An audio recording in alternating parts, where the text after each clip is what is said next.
Bueno, es esencial tener en cuenta que las relaciones hoy en día para Colombia han sido bastante complejas. El desarrollo precisamente de las nuevas tarifas impuestas por Estados Unidos o sea, nos ha volcado precisamente a mirar otro tipo de mercados y otras alternativas de negocio que permitan precisamente desarrollar esos principios y esas estrategias de negociación que lleven a que exista un desarrollo muchísimo más profundo y alternativo de los ejercicios de negociación. Hay una cuestión importante dentro de los ejercicios de negociación comercial, que es acerca de la profundidad de los acuerdos y de los tipos de acuerdos. Entonces recordemos que hay tipos de acuerdos, específicamente de acuerdos de alcance parcial, acuerdos de alcance complementario, acuerdos de cooperación económica y acuerdos TLC, de integración. Hay modelos de integración profunda, como el caso de la Unión Europea, y hay modelos de integración vía negociación que todavía no están tan estructurados debido a la misma falla dentro de los mercados y cómo los mercados han generado precisamente esa discusión sobre ese tipo de cosas. En Colombia tenemos muchísimas cosas para poder señalar un proceso de exportación e importación. Nuestro eh, producto siempre conocido en todo el mundo es el café. Esas alternativas que nosotros tenemos con la venta del café imprimen un desarrollo muchísimo más profundo sobre la producción, de qué manera esa producción puede generar precisamente unos datos importantes a la hora de exportar y a la hora de llevar los negocios a buen término. El hecho de que hayan impuesto arancel a Vietnam significa una oportunidad de negocios para nosotros, pero la lógica en este momento es renegociación. Desde la semana pasada Donald Trump anunció una renegociación con China y 3 meses de una laxitud de más o menos entre el 10 y el 20% de arancel entre los dos países, pero nosotros quedamos aún con el 10.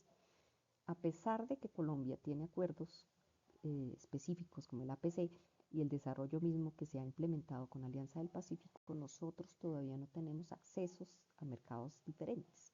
El mercado como tal establece unos principios que generan precisamente que esas estructuras de mercados, que esa exploración de esos mercados internacionales puedan llevar a la economía, no solamente la colombiana, sino a la economía latinoamericana, unos efectos positivos para las exportaciones y un desarrollo que lleve a que nuestros gobernantes puedan desarrollar alternativas que lleven a otro tipo de negocios.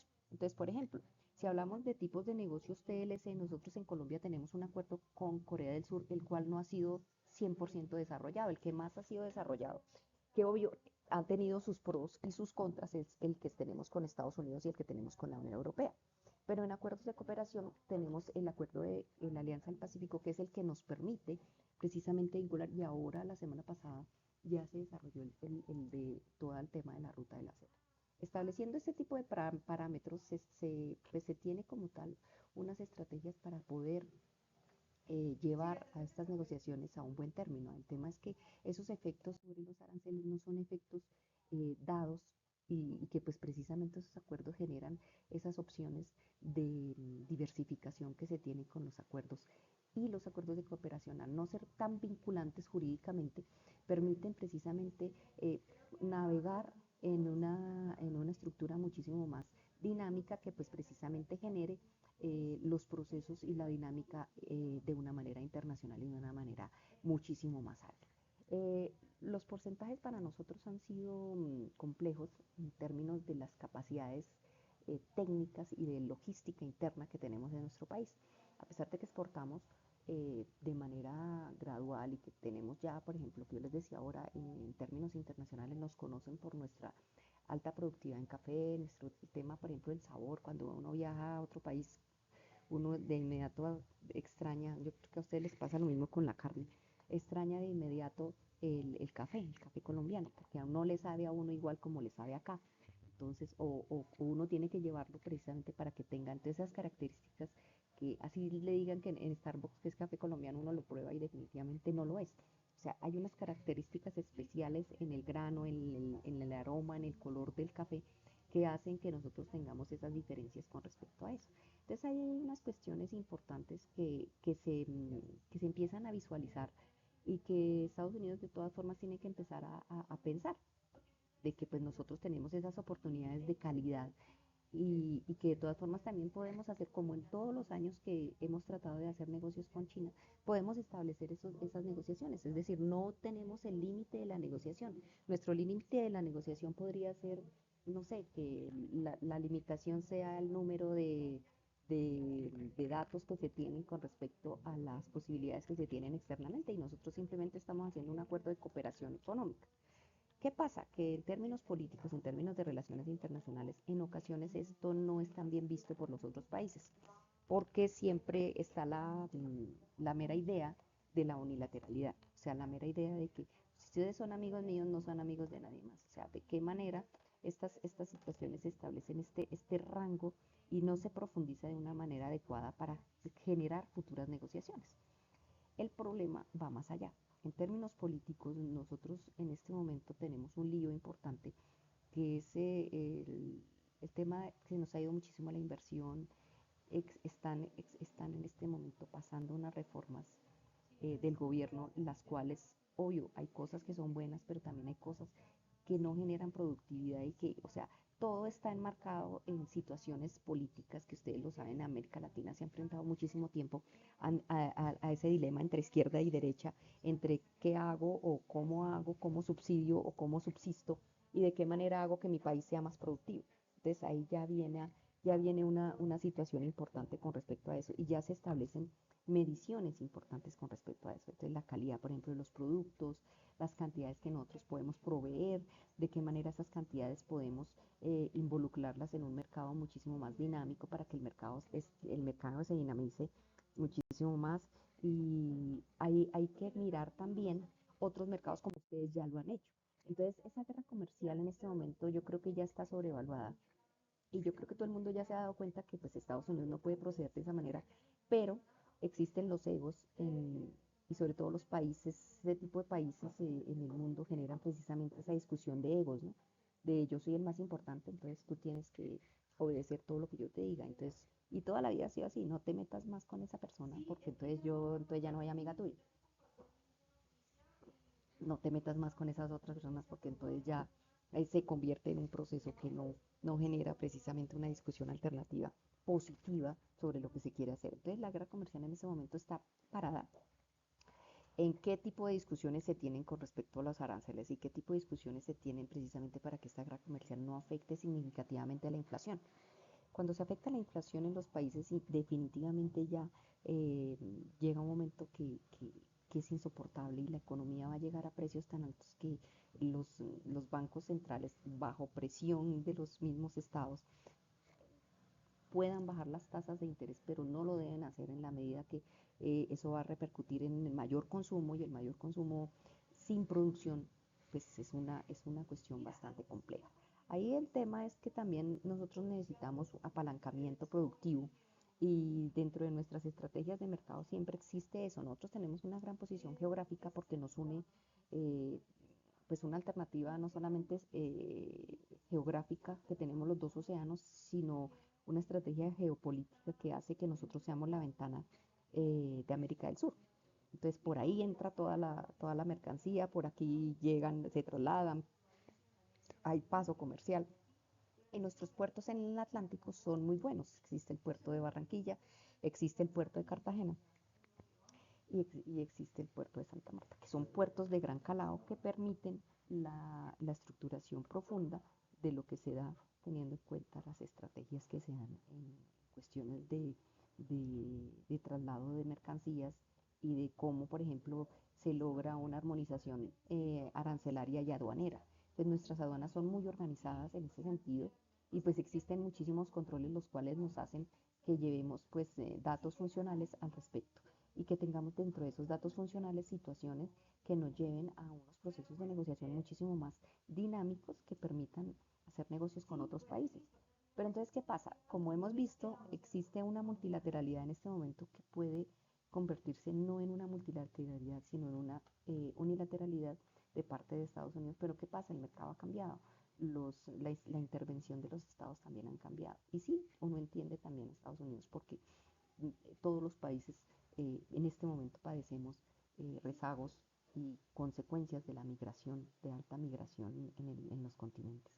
y eso genera precisamente un detrimento importante en el Producto Interno Bruto, que se reduce significativamente teniendo en cuenta precisamente que no hay espacio para tanta gente. Entonces, ahí no solamente se afecta por ese lado, sino se afecta por el lado de la productividad.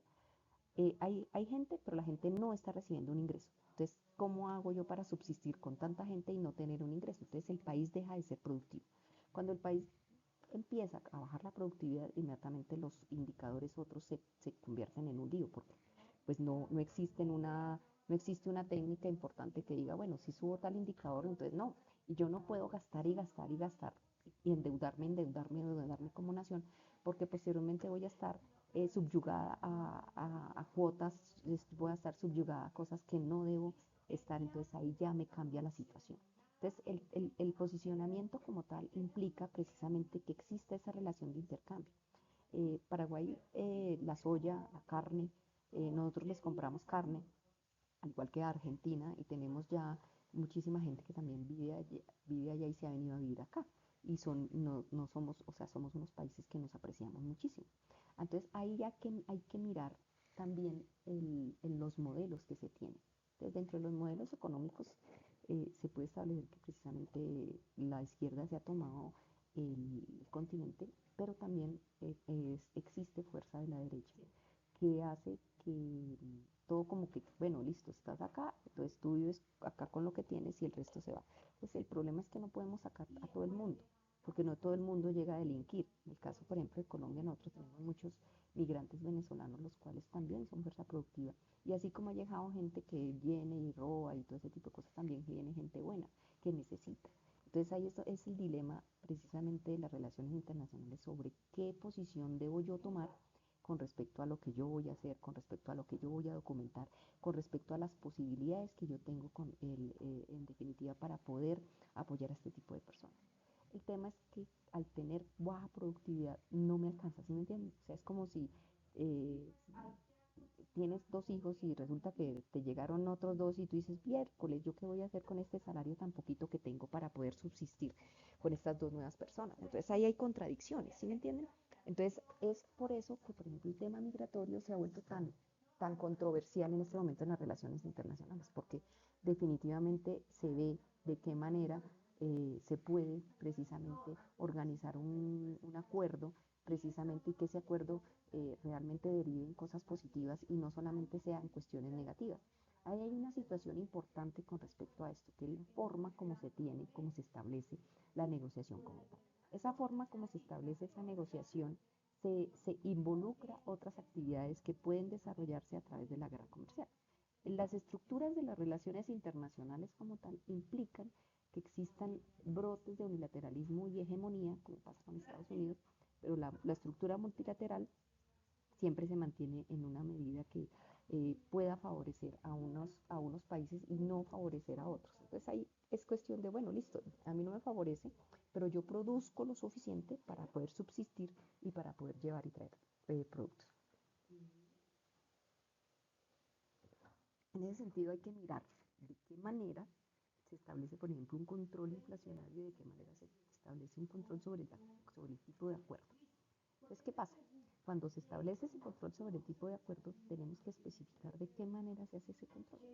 Ustedes me hablan de una ruta transoceánica buenísima que atraviesa Paraguay, que pasa por los lagos, que llega al puerto de Shanghái en Perú y que establece una ruta diferente, que es una ruta abierta que en la parte norte de Sudamérica nosotros no la hemos explorado, porque siempre estamos solamente mirando hacia arriba. Entonces ahí son esas cuestiones y discusiones que tienen a favor unas cosas y tienen en discusión otras. Entonces, ahí dentro de las estrategias de las relaciones internacionales se establece precisamente la estructura constructivista, de qué manera se trata precisamente al ser humano. Pero hemos visto cosas muy feas a través de la guerra en este momento, con Ucrania, de la guerra con Gaza, del problema existente en Siria y en Libia, y cómo esas afectaciones definitivamente marcan no solamente una guerra comercial, sino establecen precisamente principios donde el armamentismo vuelve a existir. Entonces, la coexistencia de una política exterior eh, basada en el principio de la guerra, como lo decía Rawls y como lo decía Keohane, es complicada. Entonces ahí ya entra una situación adversa que hace que los negocios cambien. Si existe una estructura diferente que hace que la política exterior cambie, definitivamente se va a ver reflejado sobre la dinámica económica y sobre la dinámica comercial y de negocios que tenga cada uno de los países. Entonces no se trata solamente de su coexistencia con respecto a los procesos de negociación como tal, sino a su coexistencia con relación al resto de países. Cómo se ven los países, cómo se ven abajo, cómo se estructuran, cómo se desarrollan. Entonces ahí ya empieza precisamente a discutirse una situación mayor. ¿Cuáles son esas oportunidades de negocio que puede tener Colombia con el Asia-Pacífico? ¿Cuáles son esas oportunidades de negocio que tenemos en Colombia con Asia-Pacífico? Las relaciones de intercambio son relaciones de intercambio que se ven de una manera equitativa. No, el mercado nunca va a ser equitativo. Partamos de ahí. O sea, eh, Kindelberg lo decía. O sea, la equitativo de un mercado de negocios parte precisamente de una estructura que no hace que, que se dinamice la estructura, no solamente cambiaria, sino la estructura monetaria. Entonces los tipos de cambio van a seguir cambiando, los flujos comerciales también van a tener una dinámica absolutamente diferente. Pero entonces ahí, lo único que podemos empezar a buscar es acuerdos y renegociaciones a través de las relaciones internacionales de la diplomacia.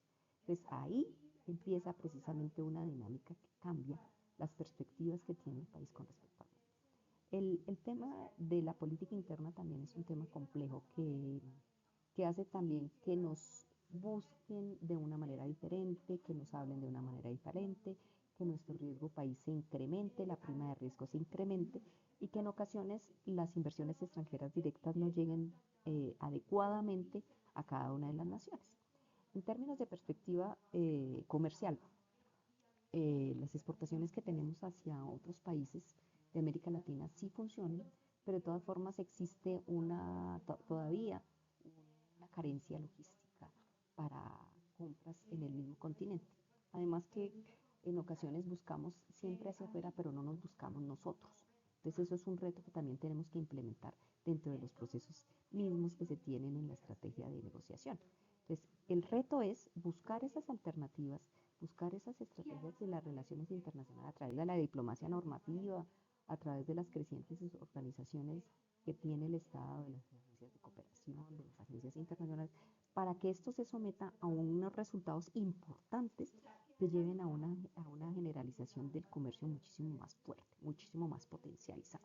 Entonces, ¿qué pasa? La interacción de las mismas relaciones internacionales que parten de nosotros un sur global, ya nos establece en unos elementos de cooperación totalmente diferentes y totalmente ampliados que permiten el desarrollo mismo de unas economías que pueden generar una vanguardia o pueden declinar en efectos. Entonces, si la productividad no existe, ¿a quién le vendemos?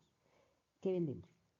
Entonces, ahí es un problema. No solamente se trata de números, no solamente se trata de yo vendo más, vendo menos, sino se trata de la coherencia que se tiene con respecto a la misma estructura del negocio. Entonces, es importante tener en cuenta eso. Somos países que crecemos de todas formas y que tenemos un PIB per cápita todavía bajo con relación al resto del mundo, con relación a la OCDE, pero que tenemos alternativas de negocio y esas alternativas de negocio son las que tenemos que profundizar a través de las negociaciones, a través de las relaciones comerciales, que permite a América Latina establecer unos nuevos proyectos que puedan ser significantes para las negociaciones y para el comercio, y no solamente para el comercio, para la inversión extranjera directa, para el posicionamiento de mercados, para los servicios. Entonces esto es muy importante explorar. Muchas gracias.